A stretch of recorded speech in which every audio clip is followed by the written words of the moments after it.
8:45 p.m. This is the Sri Lanka Broadcasting Corporation. The news, edited by Lakshman Fonseca and read by Mario Vijayavardhana. The headlines. The Prime Minister says the district of Batticaloa has enormous development potential in all areas.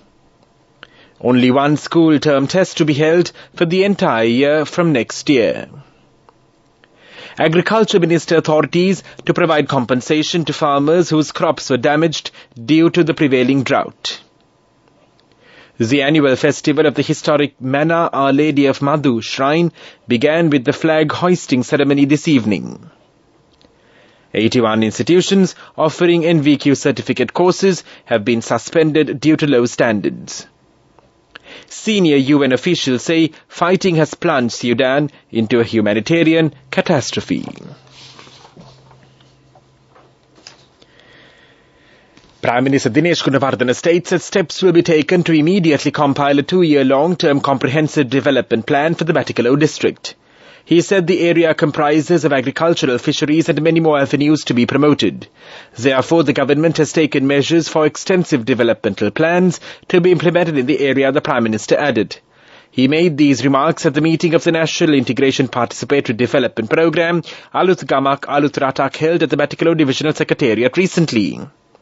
The Prime Minister also said government officials should provide their fullest cooperation to develop the area, adding that an effective and efficient government service is a must to develop the country. A decision has been taken to conduct only one school term test for the entire year from grade 1 and above, commencing from 2024. The Minister of Education, Susil Premajan, says that measures will also be taken to provide children with one textbook per school term in order to reduce the excessive weight of the students' school bags. The Minister also emphasized that if this program is possibly achieved, an assessment will be held at the end of each lesson or module, and the records of the marks scored by the students will be computerized and added to the marks obtained at the year-end exam.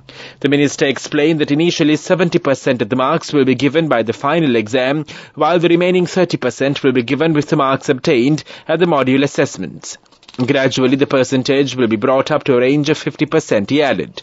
In addition, he emphasized that once this system is established, it will be mandatory for the students to attend school, stay in classes and complete the tasks every day, so that there will be no space or requirement for school children to attend tuition classes. The Minister of Agriculture, Mahinda Amaraveera, has instructed the Agricultural and Agrarian Insurance Board to inquire into the matters related to the recent damages which occurred due to the prevailing drought. After meeting with a group of farmers at the District Secretariat at Anuradhapura, the Minister informed the Chairman of the Agricultural and Agrarian Insurance Board, WMMB Veerasekara, to take immediate measures to provide compensation to the farmers whose crops were damaged due to the prevailing drought. The Minister also said compensation provided by the Agrarian Insurance Board are not satisfactory and adequate measures should be taken to increase compensation. The annual festival of the historic Mana Our Lady of Madhu shrine began with the flag hoisting ceremony this evening.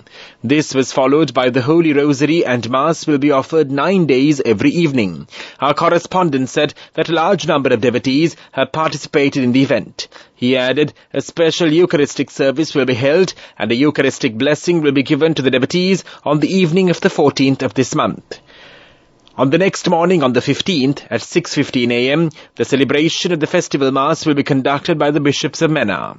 Meanwhile, the Sri Lanka Railways said a special service for devotees to Thalawila has been extended and it will be operated till tomorrow. This news broadcast comes to you from the Sri Lanka Broadcasting Corporation. The subcommittees on tertiary education of COPE has revealed that some 81 institutions offering NVQ certificate courses have been suspended so far due to their low standards. The subcommittee recommended formulating a proper mechanism to publish the names of such institutions through newspaper notices and to take legal action to ban them. The subcommittees met in Parliament recently, chaired by the chairman of the subcommittee, MP Madhura Vithanage, and representatives of many institutions such as the Ministry of Education, the Tertiary and Vocational Education Commission. The committee also stressed the need to identify fake NVQ certificates and take legal action against the culprits. The committee said even though fake certificates could be identified through the QR code of the certificate, there were shortcomings in the Act to take legal action and therefore gave instructions to amend the relevant Act so as to rectify shortcomings.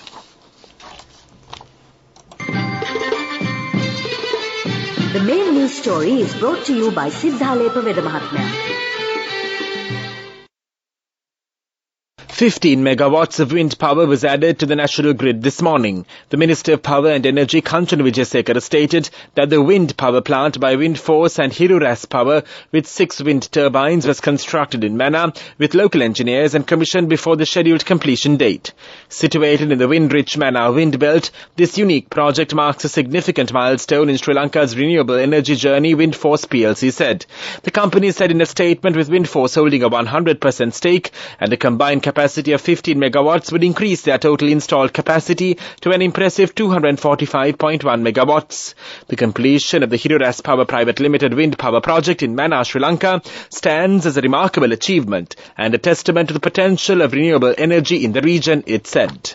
The main news story was brought to you by Siddhalepa Vedamahatmya. Watch Live is brought to you by CIB Janajaya Vasana. Unbelievable discounts and offers throughout August from CIB Janajaya Vasana. Come today itself. Health officials warn that several diseases are rapidly spreading among children with the prevailing dry weather conditions in the island. Consultant pediatrician at the Lady Ridgeway Hospital, Dr. Deepal Pereira, states that conditions such as dehydration are common in children these days. Therefore, Dr. Deepal Pereira also recommends that children should be provided with more liquids during these days. Furthermore, he stresses that diseases like diarrhea can also spread widely among children with the prevailing dry weather conditions. CIB Janajaya Vasana. Unbelievable discounts and offers throughout August from CIB Janajaya Vasana. Come today itself. In world news headlines now, Pakistan passenger train derails killing 25.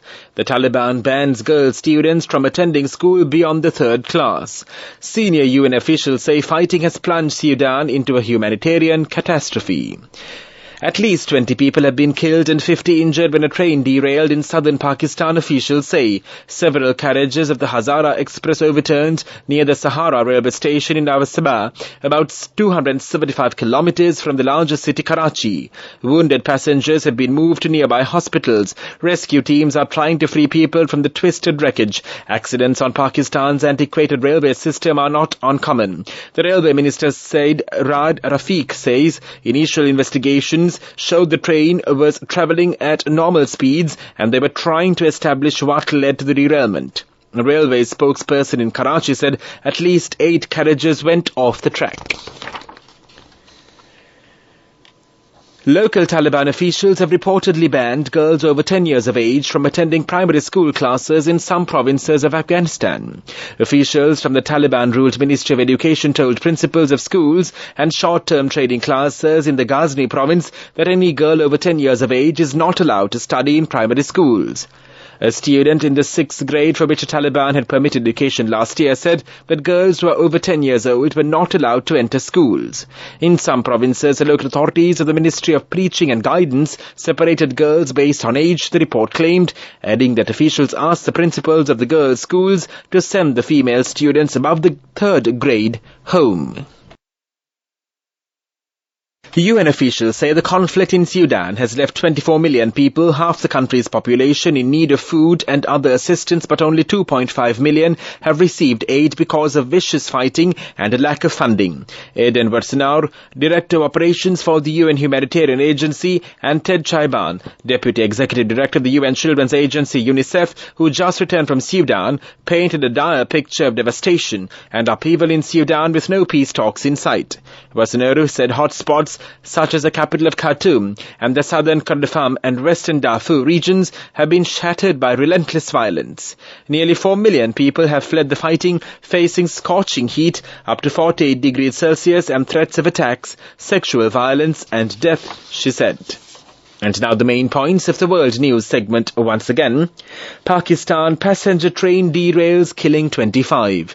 The Taliban bans girl students from attending school beyond the 3rd class. Senior UN officials say fighting has plunged Sudan into a humanitarian catastrophe. That was world news.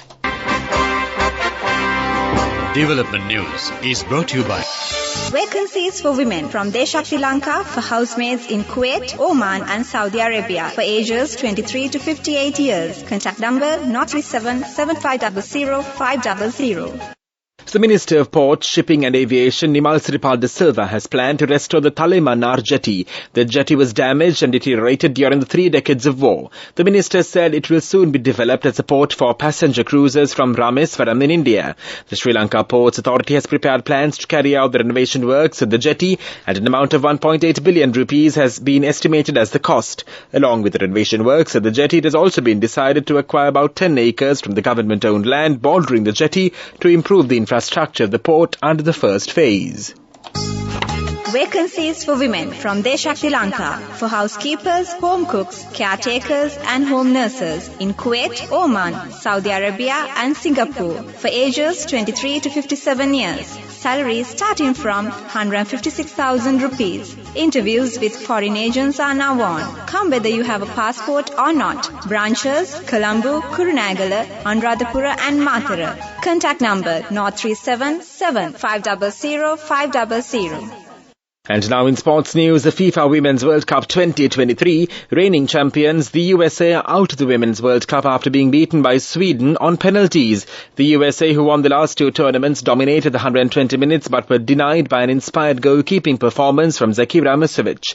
In the shootout, Lena Hurtig scored the deciding penalty as USA keeper Alisa Naher narrowly failed to stop the ball crossing the line. Sweden go through to face Japan in the quarter-finals. In the Swimming World Cup, World Aquatics cancelled a test event for the Paris 2024 Olympics and Paralympics after water quality in the River Seine was ruled to be below acceptable standards. The 4th meet of the Open Water Swimming World Cup is due to take place on the 5th and the 6th of August. The Seine is scheduled to host marathon swimming, triathlon and para-triathlon events at the Olympics and Paralympics. World Aquatics said the health of the athletes was its top priority. World Aquatics understands that further infrastructure projects will be completed to significantly improve water quality in the Seine in the lead up to next year's Olympic Games. Go ekatiyana youth ekata life eke change ekata niyameta set wenna as wahagena dagapugina habe karanna youth ekata niyameta set wenna friendship ekamenna. The all-new NSB Ithru account, NSB IM, a plan for your dream. Business News, sponsored by National Savings Bank, the safest place for your money. The Export Development Board has emphasized the importance of making gem and jewelry traders more competitive and simplifying policy measures. At the 7th Advisory Committee meeting held recently, the advisory of the EDB said the renowned China Fort gem market located in Berewala and Ratnapura are considered as bustling marketplaces for the gem trade in Sri Lanka. The EDB said they attract over 500 merchants from various parts of the world, from the Middle East, China and Europe. This gem market provides an opportunity for small-scale miners to market their treasures. The EDB Advisory Committee members pointed out that currently the presence and influence of illegal foreign traders and buyers at the China Fort gem market and Ratnapura have become a major challenge to local gem traders. Business News, sponsored by National Savings Bank, the safest place for your money. go එකක් තියන youth එකට life එකේ change එකට නියමෙට set වෙන්න ඇස් වහගෙන දැකපු හීන හැබැයි කරන්න youth එකට නියමෙට set වෙන friendship එක මෙන්න The all-new NSB Ithru account, NSB IM, a plan for your dream. And now in economic news, Sri Lanka has made a historic turnaround with regards to inflation levels from maintaining the highest in Asia a year ago to being the lowest in the region in just 1 year. The central bank predicts that the inflation rate in Sri Lanka from the current 6.2% will move to even lower levels at around 1% for a brief period and stabilize to around 4%. The central bank's economic research department director Dr. P.K.G. Harishchandra said the government's initiatives that led to economic revival along with tight monetary policy regulations by the central bank led to the lowering of inflation. Weather report. Several spells of light showers will occur in the western and Sabaragama provinces and in the Gala, Matara, Kandy and Nuvara Elia districts. Showers or thundershowers may occur at a few places in the eastern province during the evening or at night. Mainly fair weather will prevail elsewhere over the island. Showers may occur at a few places in the sea areas off the coast extending from Colombo to Matara via Gala. Wind speeds may increase up to 50 to 60 kilometers per hour at times in the sea areas off the coast extending from Hambantota to Portaville and the sea areas off the coast extending from Puttalama to Kankasanture via Mena. That was the weather report, and now the headlines of this news broadcast once again. The Prime Minister says the district of Batticaloa has enormous development potential in all areas. Only one school term test to be held for the entire year from next year. The Agriculture Minister authorities to provide compensation to farmers whose crops were damaged due to the prevailing drought. The annual festival of the historic Mena Our Lady of Madhu shrine began with the flag hoisting ceremony this evening. 81 institutions offering NVQ certificate courses have been suspended due to low standards. Senior UN officials say fighting has plunged Sudan into a humanitarian catastrophe. That concludes this news broadcast. You're with Radio Sri Lanka.